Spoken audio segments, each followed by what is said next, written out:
അയ്യപ്പ സന്നിധിയിൽ ഭക്തജന തിരക്കിന്റെ മണിക്കൂറുകൾ 60,000-ന് മുകളിൽ ഭക്തർ വൈകിട്ട് 3 മണിവരെ ദർശനം നടത്തി. കാനനപാത വഴി എത്തുന്ന ഭക്തരുടെ എണ്ണത്തിലും വർധനയുണ്ട്. മരക്കൂട്ടം മുതൽ ക്യൂ ക്രമീകരിച്ചാണ് ഭക്തരെ മുന്നോട്ട് നിൽക്കുന്നത്.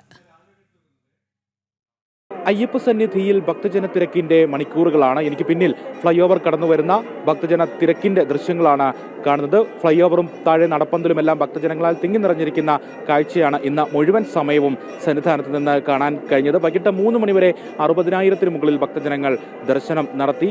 തിങ്കളാഴ്ച 1,00,000, ഇന്നലെ 97,000. ഇന്നും സമാനമായി തന്നെ വലിയ തിരക്ക് അനുഭവപ്പെടുന്ന മണിക്കൂറുകളാണ്. കുഞ്ഞയ്യപ്പന്മാരും കുഞ്ഞു മാളികപ്പുറങ്ങളുമെല്ലാം ധാരാളം ഈ മണിക്കൂറുകളിൽ എത്തുന്നുണ്ട്. അയൽ സംസ്ഥാനത്ത് ഭക്തജനങ്ങളുടെ വലിയ തിരക്കുണ്ട്. മലയാളികളെക്കാൾ കൂടുതൽ എന്ന് പറയാവുന്ന തരത്തിൽ അയൽ സംസ്ഥാന ഭക്തജനങ്ങൾ ഈ ദിവസങ്ങളിൽ ധാരാളമായി എത്തുന്നു. തദ്ദേശ തെരഞ്ഞെടുപ്പൊക്കെ ആയിട്ട് ബന്ധപ്പെട്ട് മലയാളികൾ കുറവാണെങ്കിൽ അതിൽ കൂടുതൽ ഭക്തജനങ്ങൾ അയൽ സംസ്ഥാനങ്ങളിൽ നിന്ന് എത്തുന്നുണ്ട്. കാനനപാത വഴി എത്തുന്ന ഭക്തജനങ്ങളുടെ എണ്ണത്തിലും ഈ ദിവസങ്ങളിൽ വലിയ വർധനവുണ്ട്. കാനനപാതയിലൂടെ സത്രം പുൽമേട് പാതയിലൂടെ ഉച്ചയ്ക്ക് 12 മണി വരെ മാത്രമേ ഭക്തജനങ്ങൾക്ക് പ്രവേശനം അനുവദിക്കുന്നുള്ളൂ. മാത്രമല്ല വനം വകുപ്പിന്റെ പ്രത്യേക നിരീക്ഷണവും കാനനപാതകളിൽ ഏർപ്പെടുത്തിയിട്ടുണ്ട്. ഈ വഴി എത്തുന്ന ഭക്തജനങ്ങളുടെ എണ്ണത്തിൽ വലിയ വർധനവ് ഉണ്ടായിരിക്കുന്ന സാഹചര്യത്തിൽ നിലയ്ക്കലിൽ തിരക്ക് ക്രമീകരിച്ചുകൊണ്ടാണ് സന്നിധാനത്തെ ഭക്തജനങ്ങളെ ക്രമീകരിക്കുന്നത്. ഭക്തജന തിരക്ക് നിയന്ത്രണ വിധേയമാക്കുന്നത്.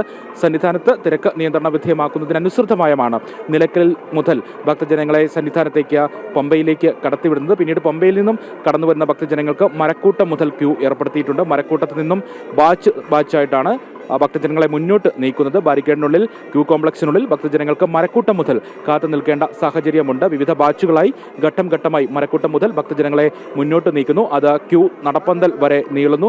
അതിനുശേഷം നടപ്പന്തലിൽ നിന്നും മിനിറ്റിൽ 60 മുതൽ 70 വരെ ഭക്തജനങ്ങളെ 18-ാം പടി കയറ്റിവിടുന്നു. പിന്നീട് ഫ്ലൈ ഓവറിൽ ഭക്തജനങ്ങൾക്ക് കാത്തു നിൽക്കേണ്ട സാഹചര്യം. വളരെ സാവധാനം തന്നെയാണ് ഫ്ലൈ ഓവർ ക്യൂ മുന്നോട്ട് നീങ്ങുകയും ചെയ്തിരിക്കുന്നത്. എന്തായാലും തിരക്കിന്റെ മണിക്കൂറുകൾ ഇനി വരും ദിവസങ്ങളിലും തിരക്ക് കൂടിയേക്കാം എന്ന് വ്യക്തമാക്കുന്ന കാഴ്ചകളാണ് സന്നിധാനത്ത് നിന്ന് കാണാൻ കഴിയുന്നത്. ഇനി അവധിയുടെ ദിവസങ്ങളൊക്കെയാണ് വരുന്നത്. അതുകൊണ്ട് തന്നെ കുഞ്ഞുങ്ങളുമൊക്കെയായിട്ട് ധാരാളം ഭക്തജനങ്ങൾ വരും ദിവസങ്ങളിൽ സന്നിധാനത്തേക്ക് എത്താനുള്ള സാധ്യതയും ഉണ്ട്. തിരക്കിന്റെ മണിക്കൂറുകൾ ഈ ദിവസം മുഴുവൻ സന്നിധാനത്ത് കാണാൻ കഴിഞ്ഞത്. ക്യാമറമാൻ സന്തോഷ് മണ്ണാർക്കാടിനൊപ്പം സന്നിധാനത്ത് നിന്നും മിഥുൻ മുരളി.